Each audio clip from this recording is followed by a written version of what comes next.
உலகையே திரும்பி பார்க்க வைத்த ஜல்லிக்கட்டு போராட்டம் பன்னாட்டு குளிர்பானங்களை பயன்படுத்தக்கூடாது என்ற விழிப்புணர்வு கதவையும் திறந்து வைத்துள்ளது. பன்னாட்டு குளிர்பானங்களை பயன்படுத்துவதற்கு எதிர்ப்பு தெரிவித்து தற்போது பிரபலங்களும் ஆதரவு தெரிவிக்க தொடங்கிவிட்டனர். பன்னாட்டு குளிர்பானங்களைத்தான் ஆவேசமாக இந்த இளைஞர்கள் வீசி உடைக்கின்றனர்.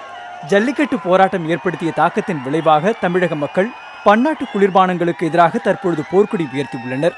நாமக்கல் பூங்காவில் ஜல்லிக்கட்டுக்கு ஆதரவாக போராடிய மக்கள் பெப்சி, கோக் உள்ளிட்ட பன்னாட்டு குளிர்பானங்களை பயன்படுத்த மாட்டோம் என கூறி தரையில் ஊற்றி தங்களின் எதிர்ப்பை பதிவு செய்தனர்.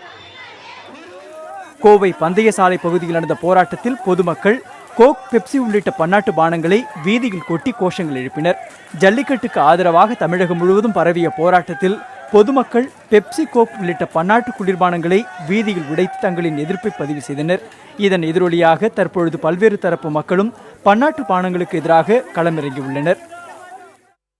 இந்த சூழலில் அந்நிய குளிர்பானங்களை தமது படப்பிடிப்பு தளத்தில் பயன்படுத்த தடை விதித்திருப்பதாக திரைப்பட இயக்குனர் AR முருகதாஸ் தமது ட்விட்டர் பக்கத்தில் தெரிவித்துள்ளார்.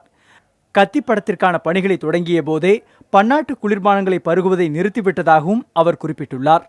புதிய தலைமுறைக்காக செய்தியாளர் குழு.